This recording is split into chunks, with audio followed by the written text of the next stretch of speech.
looking back at the 30th anniversary of Nirvana's Nevermind.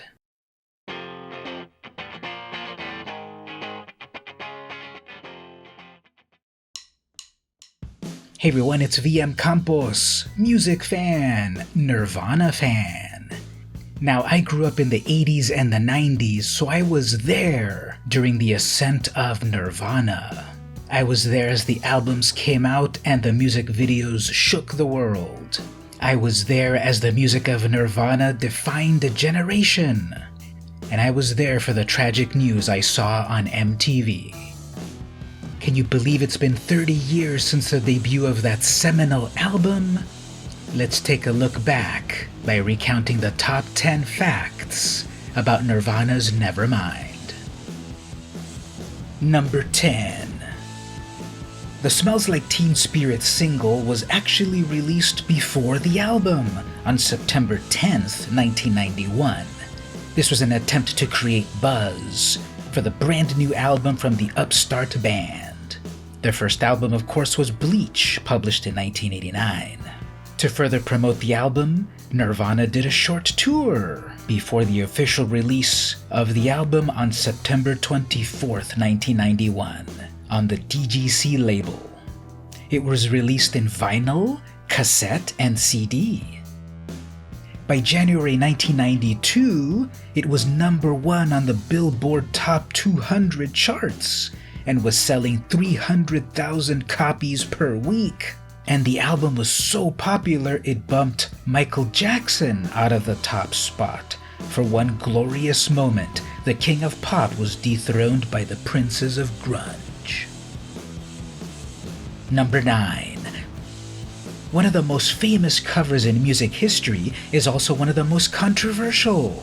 You've all seen it by now. It features 4-month-old Spencer Eldon swimming nude in a pool and chasing a US dollar bill. It's symbolism on top of symbolism. The original idea was to show water births, but the footage was too graphic for the label. The first version of a swimming baby image would have cost the company $7,500 per year to license. So instead, photographer Kirk Weddle was hired to take original photos, and this was the result. In conservative parts of the United States, this image would be censored or altered, so Kurt wanted a sticker placed on the offending bits. And the sticker would read, "If you're offended by this, you must be a closet pedophile." Whatever happened to the baby? Spencer has recreated the cover for the 10th, 17th, and 25th anniversaries. He was not allowed, however, to get nude for those subsequent photos. He's also appeared on another album cover, 2003's The Dragon Experience by Skinny Puppy co-founder Kevin Key. No, he was not naked in that one. Number 8. The complete album is a masterpiece that must be heard in order from beginning to end, in my opinion. At the time of release, there were 4 official singles, also released to generate buzz for the album. That was starting in September 10th, 1991 with Smells Like Teen Spirit single. Then in March 2nd, 1992, Come As You Are was released. On July 13th, 1992, the Lithium single was published, and that's probably my favorite Nirvana song of all time.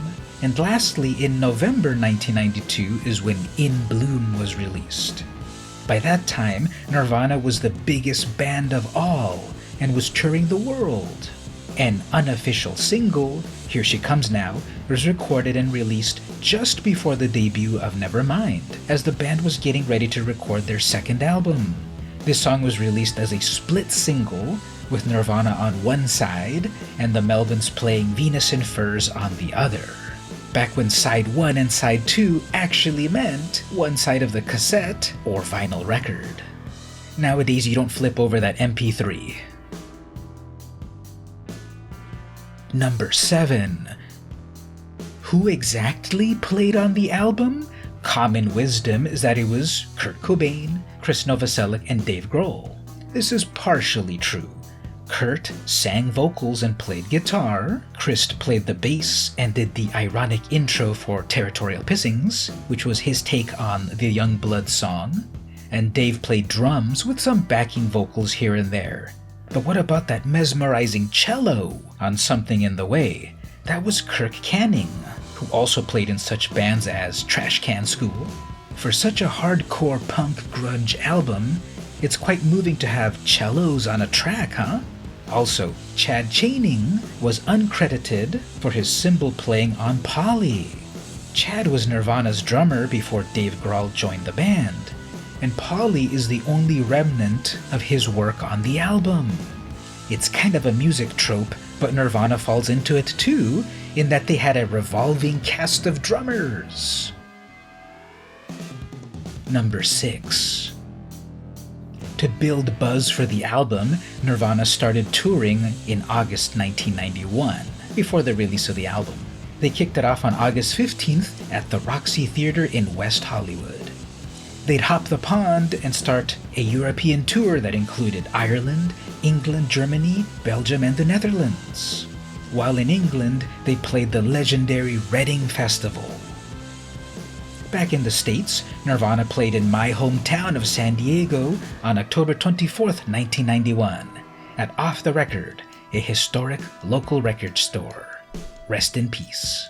They jumped the border and played Tijuana too. That was at the Iguanas nightclub, where underage Americans could go drink and listen to great music. During that tour, many amazing bands also played with Nirvana. They included Sonic Youth, Melvins, Smashing Pumpkins, Mudhoney, Bikini Kill, and Hole. Number 5. Every single from Nevermind also had an accompanying music video, back when music videos were an event that everyone crowded around the TV for. There are actually 2 versions of the In Bloom video.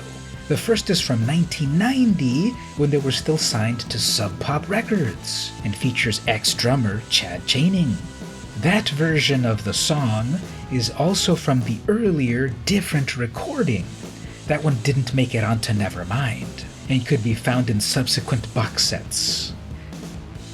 The more famous version is from 1992, and is a parody of 1960s variety TV, such as The Ed Sullivan Show. It depicts Nirvana as 3 clean-cut young men that are going to go far. They destroy the stage by the end of the video. So punk. Number 4.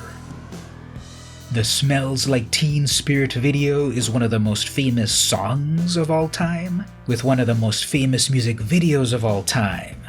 It was directed by first-timer Samuel Bayer, who also went on to do videos for Blind Melon, The Cranberries, Green Day, Garbage, and many, many more.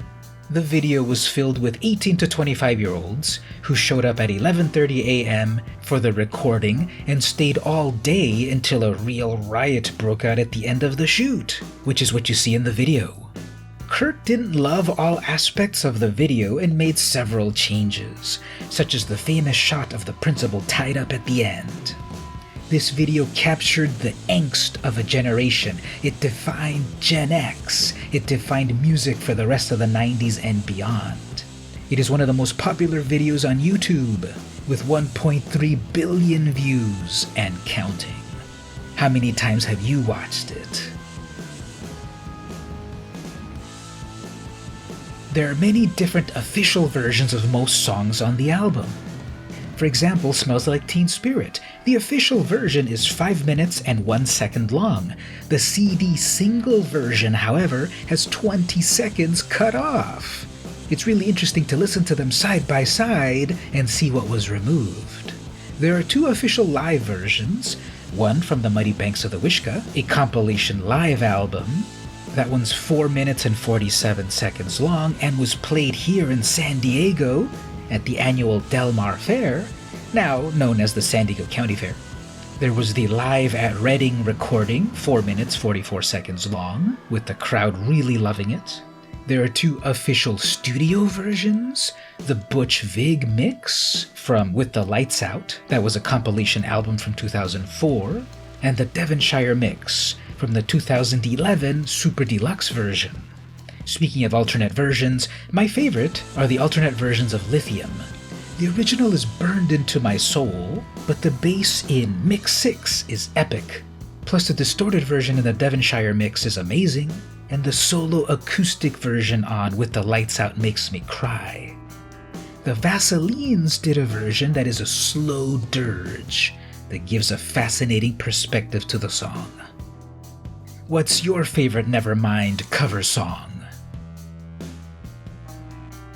Number 2. Did you know there was a 20th anniversary tribute album published by Spin magazine? This tribute album was called Nevermind. It was a free download from the Spin website. Sadly, nowadays, if you visit the website, it is no longer available to download. I'm glad I downloaded my copy and I've got it safe. Back in 2001, Spin collected a variety of bands to play their version of every single song on Nevermind. Yes, even the hidden track. Those artists include the Meat Puppets. Side fact, Nirvana played 3 Meat Puppets songs on their 1994 album MTV Unplugged. The Vaselines also did a song and were also featured back on the Unplugged show. I must say, Foxy Shazam's version of Drain You is transcendent, while Jessica Lee Mayfield's version of Lounge Act is hauntingly beautiful. If you can track down this album, definitely listen to it. Number 1. Nevermind reached number 1 on the music charts of many nations during its original release. It was number 1 in Canada, Finland, France, Greece, Ireland, Portugal, Sweden, and the United States. Nevermind was a runaway global success, reaching number 2 in Australia, Austria, New Zealand, Norway, Spain, and Switzerland. In Denmark, the Netherlands, and Germany, it would reach number 3. What about the UK? It reached number 6, where competition was obviously tough. And in Zimbabwe, it was not able to crack the top 3. Year after year, decade after decade, critic after critic has placed Nevermind highly on their top list of albums of the decade and greatest albums of all time. It will remain at the top for many of us who were there, who lived through it all, and many of us that discovered Nirvana long after we got into music. That is the power of Nirvana's Nevermind. And fact number 0, this album fucking rocks.